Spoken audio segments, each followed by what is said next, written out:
Yeah, So somewhere what- that's referenced here in Australia. One of the two most sort of successful medical devices manufacturers in Australian history.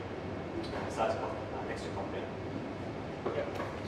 Oh, thanks, Chris. That was great. Certainly informed me on a few things that I didn't know. Next up, we've got Rob Morris. Rob's going to be talking to us about MVP product development, particularly software type of product. Yep. Rob is an entrepreneur, technologist and innovator with over 2 decades, 20 years of experience building software products and businesses. His first internet startup was in 1995. Did they really have internet startups in 1995, Rob? Barely. It's called the Food and Wine Online Guide. Yeah, right. And has since helped countless businesses succeed using technology. He's passionate about people, technology and business, and his personal mission to empower passionate people to build better software products and businesses, helping them to solve problems that cause failure and to be successful. Thanks, Rob. Thanks, Pete. Hi, everyone. So, if you've got to develop a product and if you want to build a startup around that, then the really important thing to understand is where you should spend your money. And to kind of do that, you really need a good understanding of risk. So, risk in product development really comes down, it's very similar to an investor. There's the higher the risk in an investment, the higher the reward. But if you're going to make a high-risk investment, you want to be as educated as you can be. And so that means really understanding the product. It means understanding the market, and it means there's something called product market fit. Now, we deal with a lot of entrepreneurs at my company. We build products for startups and corporates. And I can say that a lot of entrepreneurs, especially when they haven't done this before, they have an idea that they want to take out to market, and they think they're going to go out there and they're going to raise a bunch of money, and they're going to build that, and they're going to take it out, and it's going to be successful. And that is very rarely how it works. What you need to look at is what is the pain point in the market that you're solving, and you need to get quite clear about that. And it's not just whether you think that it's a pain point. I mean, every entrepreneur believes in their own product. It's whether or not the market agrees with you and whether they agree with you in scale enough to make your business work. And so that's what validation is called. And so the best place for you to start is to go out to the market and to validate your product.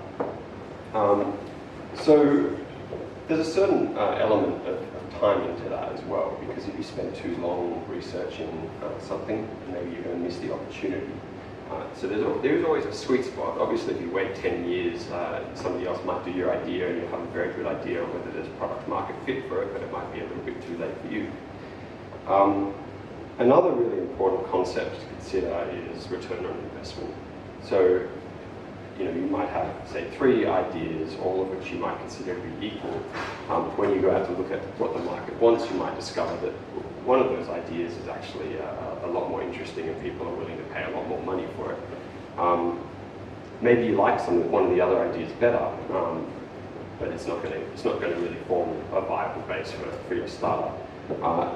And this is often one of the key triggers for pivots. So you'll see almost every single product startup that's ever gone to market takes something out to market that they thought the market wanted, puts it into the hands of users, discovers that they actually want something else more. One of the early classic examples of this in the technology age was PayPal, right? I mean, all of you will know PayPal. You use them to pay things, right? Now, when we actually went out to market in the first case, what they were trying to do was launch a mobile payment platform, effectively, where you could kind of have this device that would make it easy to take payments. Back then, you didn't have that kind of a thing. These days, you find they're ubiquitous and they're everywhere. The market just wasn't ready for that first product. But what they found was everyone was saying, "Oh, this is well and good, this mobile product that we've got. But are you saying that you can let us pay other people?" And well, yeah, we could do that as well. And at the time, banks had a big monopoly, so PayPal went down that road instead. Built a huge business worth a lot of money, and eventually went back to that original idea. So that's really a very, very common pattern in product development, and it is for that reason that you should understand the market before you throw all of your money into something. how to find out what product market fit looks like. If you're looking at disciplines or how to learn this set of skills, understanding user experience is a very good set of skills for this. That looks at effectively what users want from the perspective of the product. So if you're trying to use a product, you usually have some kinds of need, some kind of pain point that's being solved by using the product. In the case of PayPal, you want to send money to your grandma in Estonia. You know, that's not going to be very easy using a traditional bank system. You're going to have to pay a bunch of money for SWIFT fees. It's going to take a bunch of time. The banks are going to play with it on the international money market. And so along comes PayPal, and they make that easier. The latest iteration of that is TransferWise, which is another Estonian startup that's disrupting the payment space and giving Western Union a run for their money. So you're looking for a pain point, and every user has a set of pain points that they're experiencing. So what you then do is you try and map that, how they're going to solve those pain points through the application. That is the basic idea around user experience, the discipline. But before you can effectively do that, what you need to do is a bunch of research. You need to talk to users, you need to do a bunch of wireframing, you maybe do some surveys where you go out and you actually ask people what they want. It's remarkable how many entrepreneurs who don't have this concept don't realize that they need to do this. And they'll come in with a 70-page brief that talks about how they're going to completely disrupt scheduling or whatever it is. And that 70-page brief talks about all the features that the product's going to have and all of the things. But nowhere in there does it talk about the pain points that they're solving, why they're solving it. It's fundamental. If you're building a product, you're solving a pain point. If you don't solve a pain point, it's going to motivate people to actually use your product more than everything else out there. And the common consensus is 10 times better. But I think you can get away with a few times better a lot of the time. Then who's going to use it? If it's not better, they're not going to use it. And so it's all about experimentation and measurement. If you want to know that you're making a good investment, if you want to make a high-risk investment, which is what every startup is, then what you should absolutely do is validate that to a degree. It's still going to be high risk. Every startup is, but you wouldn't do it if you didn't love it. And that's the upside. So what I'm going to do is I think done that set of subjects to death, but I think that there's also a trade-off between when you should validate and when you should just get into a startup and build it. And I think it's worth having a sense of that. When you should not build a product is when it's high risk, very complicated, and you have no idea whether anyone wants it. Sometimes you look at a product and you go, it would be just as easy for us to actually build this thing as it would be for us to validate it. Great time is to build something and take it out to market.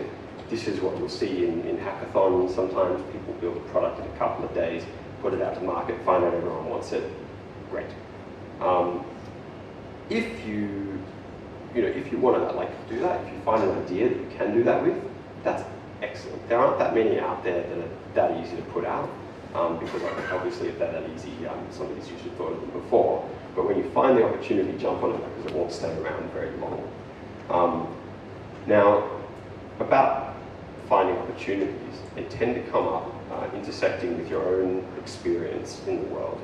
So let's say that you're a chemical engineer and you work at a factory doing chemical engineer stuff. I don't really know what they do exactly, but I'm sure it involves some vials of chemicals, right? So they're going to be dealing with a lot of stuff in their day-to-day life that the average person isn't. They might see a pain point that the average person can't see, and they're going to identify an opportunity that is not visible. And that opportunity might be something so simple that they can knock it over in a couple of days. And what many people will think is, that's got to have been done before. Nobody could have done that. It's so easy and obvious and simple. And they would solve this big pain point and they don't go any further. And that is a terrible mistake. It is your area of expertise that gives you a unique advantage and an insight. And to give you a second brief example, maybe not related to your technical discipline, but maybe your job involves working with customers, involves giving them great customer service, managing communities. You might look at that skill set and you might see opportunities in the market where existing products are just not servicing that pain point. They might do all of the same things as other products in the market, but there might be a bunch of people who really want a better experience, and you might take that job experience that you have and apply that to your startup. Again, you'll see opportunities that others don't. Big companies who are the incumbents in these markets, they tend to kind of, like a bank, and you'd be like, well, this is the service you get, and tough. Does anyone remember how many people used to drive around with derogatory Commonwealth Bank stickers in the late 90s? Their service was not amazing. Now look at how good their service is today. What do you think shifted it? It wasn't because the other banks were giving good service. They all thought they could get away without it until some new banks came along that really made a big focus on that, and they had to innovate and actually get good at that. So they don't see those opportunities. So let's say you've got a product idea, you've identified an opportunity. What are you going to do next? You need to know what your end goal is.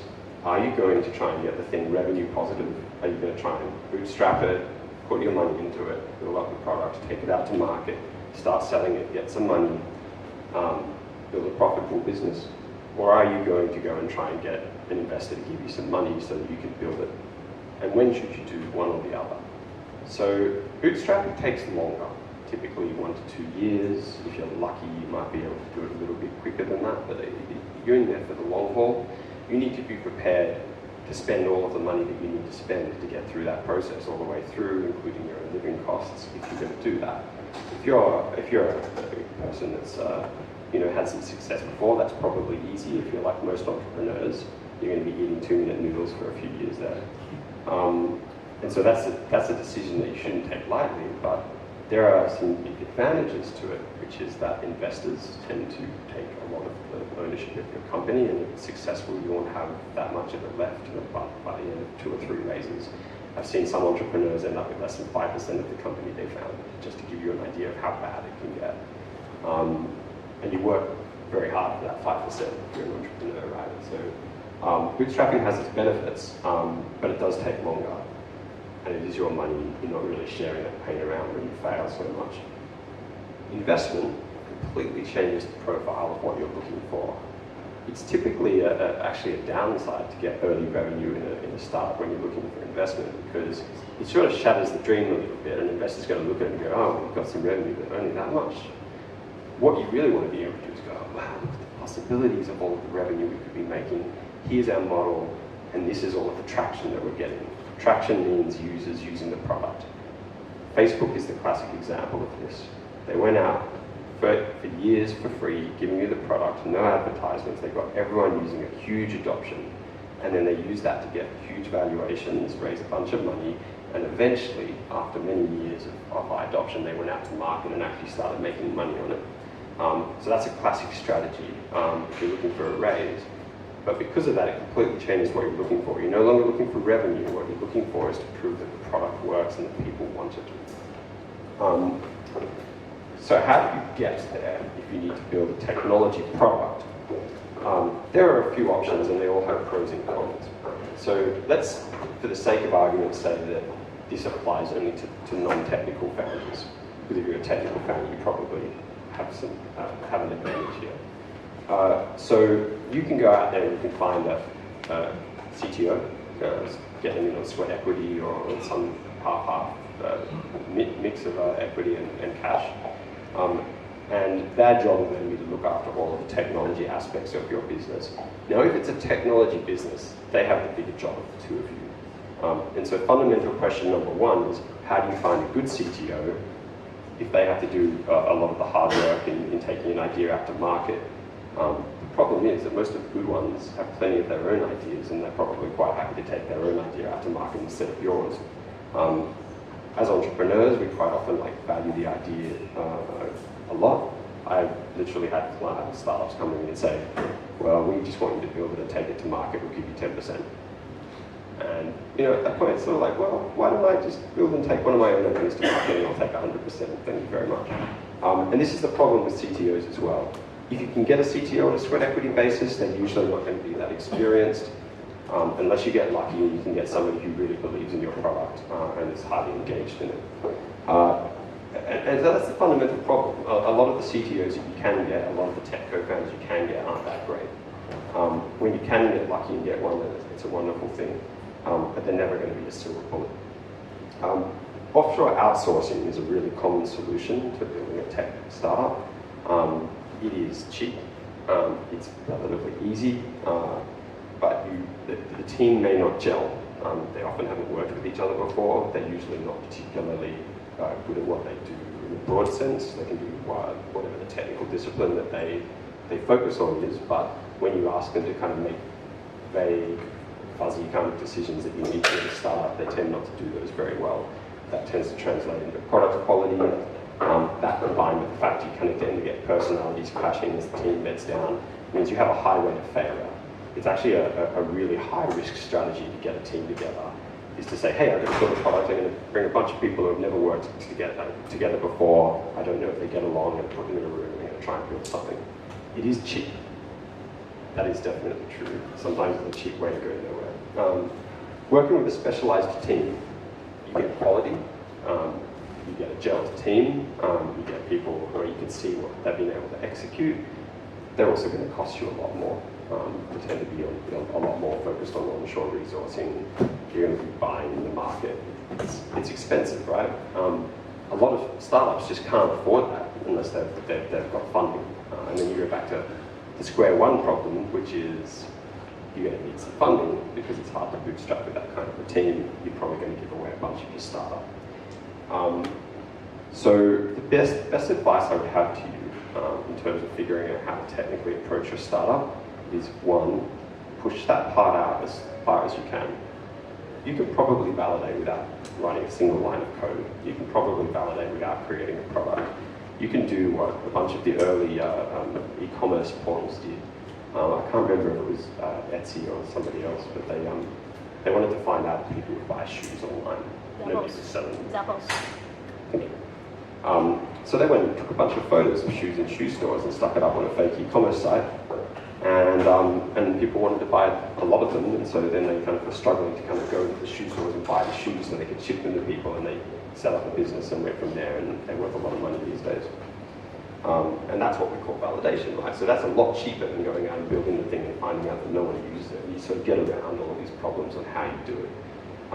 It really brings me back to the concept of risk and reward, because building a tech startup is a high-risk endeavor. There's so many things that can go wrong that you really do want to know that there's at least a good business case for it, and that you're putting your money into a good place before you go down that road.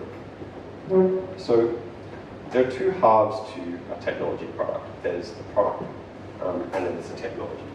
And both of those need to work, otherwise you're up the colloquial creek without a paddle. So the entrepreneurs that succeed know their market. They're usually doing something that you're passionate about.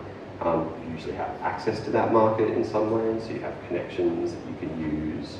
You maybe know distributors and suppliers. You can basically leverage that experience. Not always.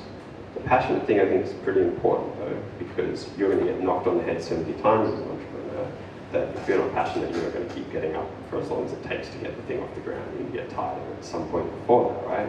So don't pick something you think is going to be a great business.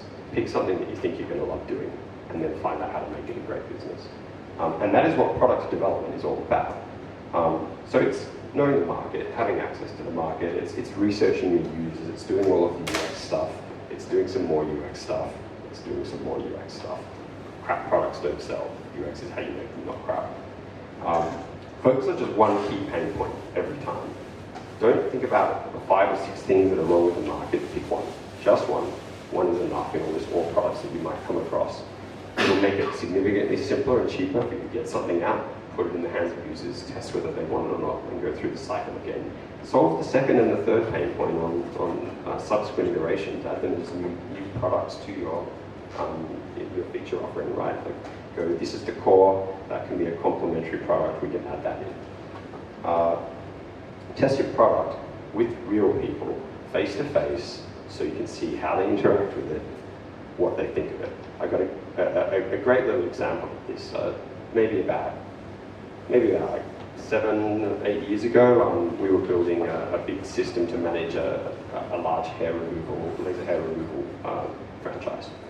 And we built a lot of features into the thing based on certain assumptions about what users wanted, how the therapists were sort of going through the process of giving laser hair removal treatments. And things weren't adding up. The therapists were finding all of these weird ways around the system to put data in that would cause problems down the line. For instance, they put in the last name field of the system a description about the person that wasn't always complimentary.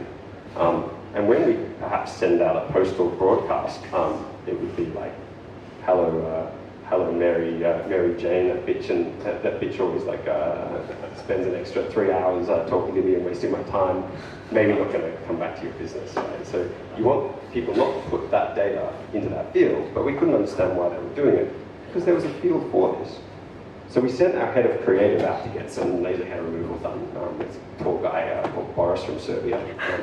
He was a little bit hairy, so yeah.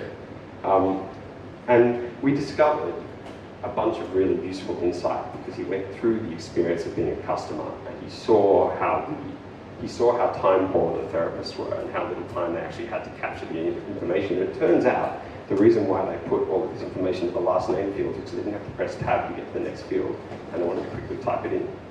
That simple. So we could fix that once we knew what it was, but we could have never found it out if we hadn't actually gone there face to face. You will be amazed every time at what you discover if you actually go and talk to your users.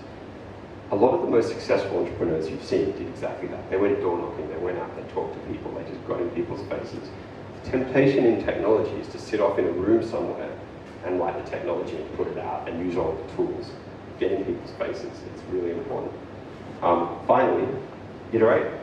Don't build everything that you think people want to create a complete product. Build the minimum viable thing, the smallest thing that you can viably put out to market that will prove your concept.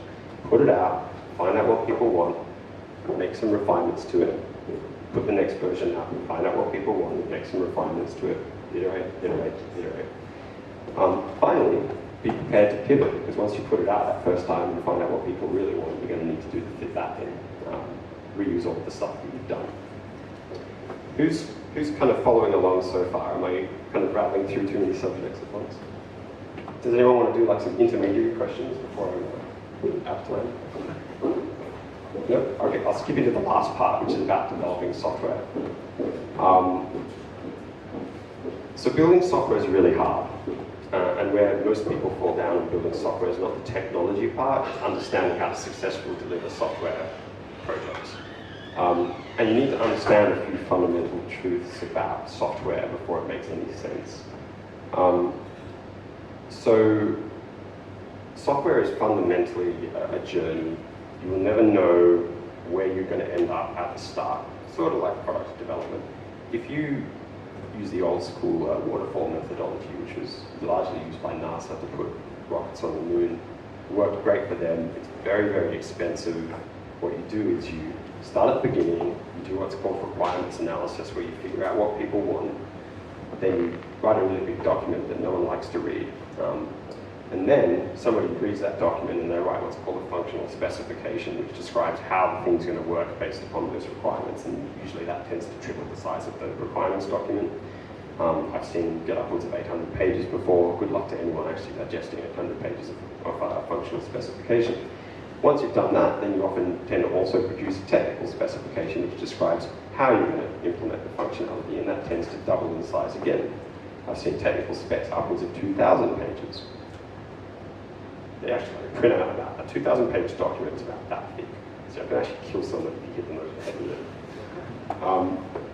Then once you've done all of that, you tick the boxes and then you build exactly what's in that technical specification, referring back to the other specifications. You read your 4,000 pages worth of documentation. Usually what happens is that the implementation team don't read it and they just make some stuff up that sounds vaguely like the brief at the beginning, and what you get out the other end is like, why didn't anyone read page 733? I clearly stated that this thing needed to do that. More importantly, by the time you've gone through this whole process of waterfall, finish building it, test it, all the tests pass, put it out, you haven't made any changes to where you started. This might take years. Nobody wants what you started building 3 years ago. It's all changed. The biggest thing that happens is as you build something, you discover new things about how to build it to make it good, about what users want. that is the most important principle in building software. Embrace that. Do not do fixed scope software projects. It will cost you more money and change requests than you ever imagined. Do not embrace any process that does not allow you to change and evolve the design of the software over time and reallocate the work that you're doing. That means you're going to need to be willing to get rid of features in there. Like, you're going to need to be willing to say, well, we have these 5 things that we really wanted, but we don't absolutely need that 5th one, and we really need the first one. We've just discovered that we need another 3 weeks to build that. We're going to drop feature number 5 so we can deliver feature number 1. You need that. Software estimation is a black art. People have written books on it. Nobody's actually figured out how to do it that consistently. So, you know, on top of the changes in the product, the changes in the development, what you're going to find is some of the estimates are going to come out wrong. And let me tell you that if you think that the estimates are coming out too low, then you're kidding yourself. They almost always come out too high. There's a joke in amongst developers when it comes to estimating that take whatever you think it is, multiply it by 3, double it again, and you'll probably still be about 50% of what it took to build the thing. So you need to build some software, my condolences. But let's get into how to actually get that done. So what methodology do you use? Probably not waterfall, unless you need to build a rocket. Anyone here building a rocket? You should talk to Chris if you are. So agile is a really good approach, but you have to make sure you're not actually using Bagile, which is actually a more common approach. Bagile is basically an agile that doesn't give you a commitment on when you're going to maybe get a result. So agile says we're going to just basically do a bunch of iterations, which are called sprints, say 1 every 2 weeks, and at the start of that we're going to set a list of stuff that we're going to do, and then we're going to do that stuff in order. And that's a great thing. You really want that, because it lets you be adaptive, and at the end of that 2-week period you review, you set a new list of tasks, you go again. Bagile looks like the same process, except where the team will not give you any kind of commitment as to maybe how long you need to take or how much money you might need to spend to get to an outcome. You need to have some sense. You have to be mad to not know how much money you're going to spend or how much time you're going to need to get to an outcome.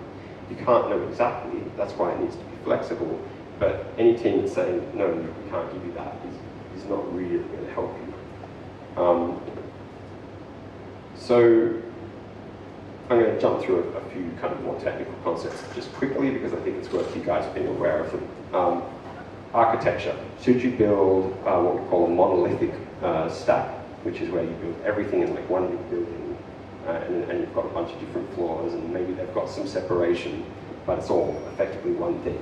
If someone flies a plane into it, the whole thing's going to go down. The alternative is service-oriented architecture, which is more like a university campus where you've got a bunch of roads between the buildings, but there are different buildings there. As a general rule, a monolithic architecture is going to be easier. You're going to be able to use tools like Ruby on Rails, which are very popular. It's also not going to be very scalable, and it's going to be hard to work with when it gets big. The benefit of service-oriented architecture is you can say, hey Pete, you go and run the team for this service that generates the pricing for fat bikes, and then you can say, hey Chris, you go over here and you can run the team that generates the images for the different kinds of fat bikes once you configure them. And these can be completely different services that talk to each other and work together. But Pete can run one team and Chris can run the other, and you can clearly see where each of those is at. And Pete's part of the service will either work or it won't work, and Chris's will either work or it won't work. And thus, you can really scale both the size of the team and also, if the Chris service is getting a lot more requests, you can put some more servers there and you can do them better. In a monolithic stack, you just got to throw a bigger and bigger server at the whole thing, and it's sort of going to share it around. So it's a lot more expensive. Hands up if anyone understood what I just said. Okay.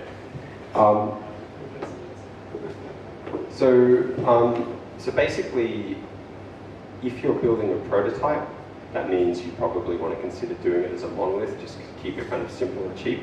But realize that you're going to have to throw that away when you hit scale, or you'll have the Tumblr problem where they spent like 7 months trying to rebuild that stack because they couldn't cope with demand. So it is an important consideration. Backend stack, PHP, .NET, Ruby on Rails, Java, etc., etc., etc. There's a lot of these stacks. That's what you build when you. The most popular stuff you come across is PHP, Ruby on Rails, and these days Node.js. They're different. You should at least have some idea about which technology choice is going to be good to you, because if you're working with anyone, they're going to have their own preference, and they may be suggesting something that isn't going to work for you. So if you want to build service-oriented architecture, you want any of the asynchronous stacks like Node.js, like Go. If you are building a monolith, you're much better with something like Ruby on Rails or PHP. They were designed with that kind of system in mind. If somebody, a startup that will remain nameless, but we all have used, came to us with a big monolithic Ruby on Rails stack and said that they wanted to do some work on it because they were sort of having some scale problems. And we had a look at it and said, well, the fundamental problem here is that Ruby on Rails can't do the kind of stuff you want to do fast enough, and there's no way to really fix it. What you need to do is break that out and build it in something like a low-level C, somewhere else where it can keep up with the demand. And they didn't want to do that, and so we wouldn't help them with that problem. And they're still having trouble with it. It's a big bottleneck in their service. This is the kind of problem you're going to hit if you get it wrong. But enough on that. Mobile stack. This is when you need to build a mobile app. It's any actual physical app that's on the phone. There are two ways to approach this. You can build what's called a hybrid mobile app, or you can build what's called a native mobile app. If you build native, you're building it in the language and tools for that environment. If it's an Apple phone, then you're building on iOS, which means you're building in Objective-C, which is a sort of an object-oriented language that has its roots back in the 80s, and they sort of added some polish on top of it. If you're building for Android, then you're building in Java. And Java is sort of an object-oriented language that was like an early attempt to make C nicer to work with. They're basically the same idea. They're both slow, complicated things with a lot of skeletons in the closet that have been around for a really long time. They're expensive to work with. You need specialized developers. Very rarely will you find a really good Apple developer who can also do Android stuff at the same time. They're usually really good on one side of it. And so if you want to put an app out that's Apple and Android, you sort of have a problem, right? That's where hybrid comes in. So hybrid is where you basically make a website, like a responsive website, like you might be able to use it on your phone, and you wrap that up in a little bit of native code. I'm super over time, aren't I? Well, we're going to get a problem, aren't we? The pizza problem. We're going to have a pizza problem. We're going to have a pizza problem. If I talk really fast, I'll probably go through it. Long story short, hybrid mobile is where you basically make a website and wrap it up. Now, that was really rough a few years ago, but it's increasingly becoming a much better thing. You can literally write a website, you can use the same code, you can use cheap web developers, they can do most of the work, just have a couple of specialists that sort of wrap up the rest for you. And you can put that out, or we put our apps out. We wrote it once and put it out on iOS, on phones, on Android on phones, on Windows desktop, on Mac, and on the web, all one code base. Saves you a heap of money. The only downside is you can't build apps like Twitter or Facebook on it because they just have too much content, they get too slow. That's where you need it. Okay, so hosting, co-location versus the cloud. There aren't that many good co-location providers out there anymore. I highly recommend you just go with someone like AWS. They spend billions of dollars every year on security and scalability and infrastructure that nobody else can even come close to. If it's not them, it's one of the other competing providers.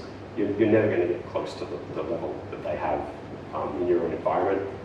If for some reason you do want to do it, don't host it yourself. Go to like a local provider like Anchor, who are good at best practices and do a bunch of stuff. It'll cost you a little bit more, but you know, they're still going to give you a good level of quality.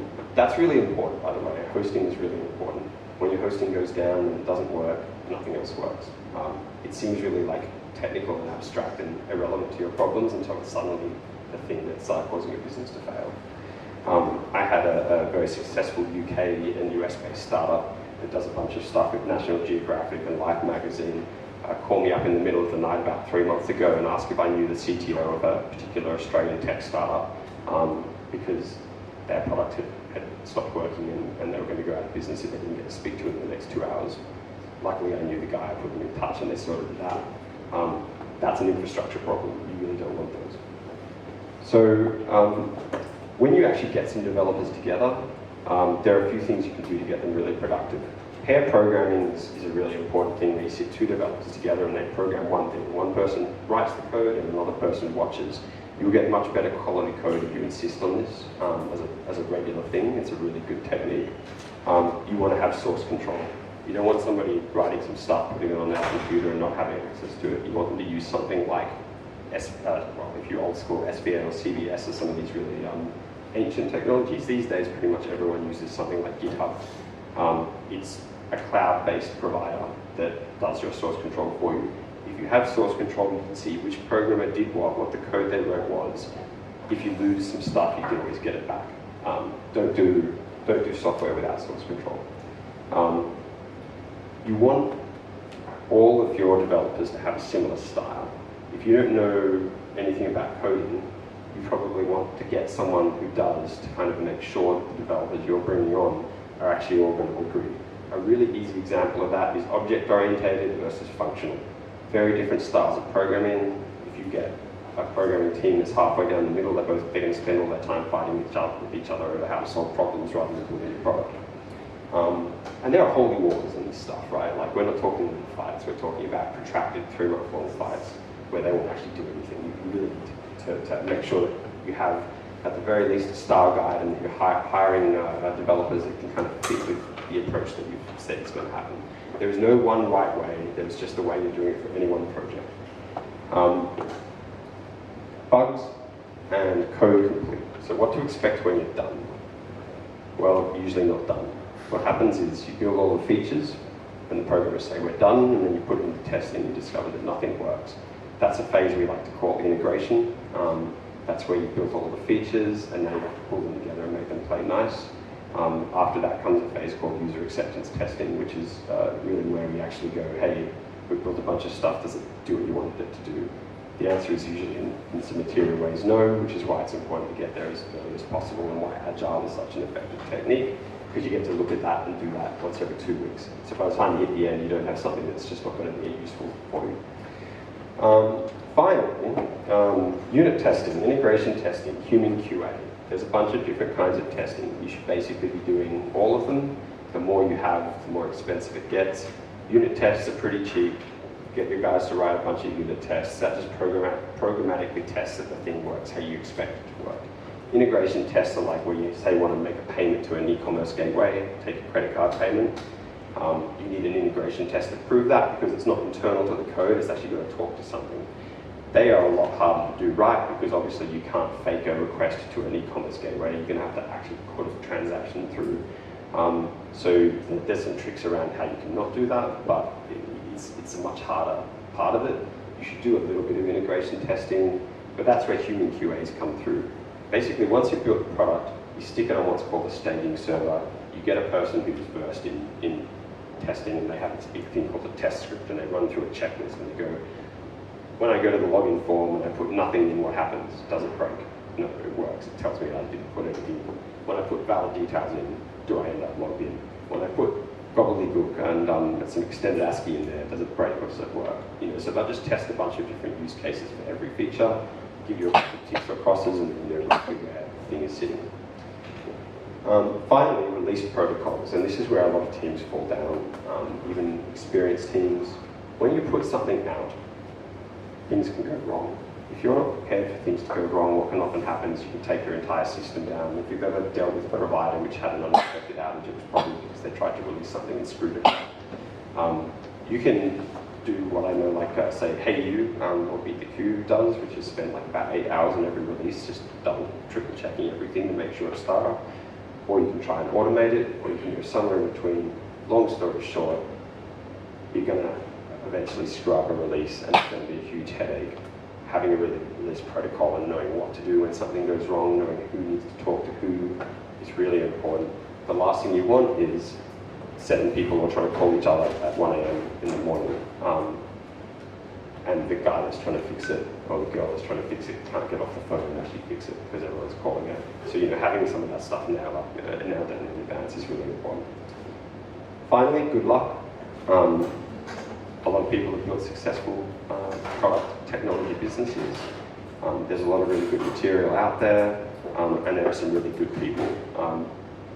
Know your risks, understand the nature of it, be informed, go into it with both eyes open, and be willing to fail a couple of times to get it right. But most of all, have fun. Thank you.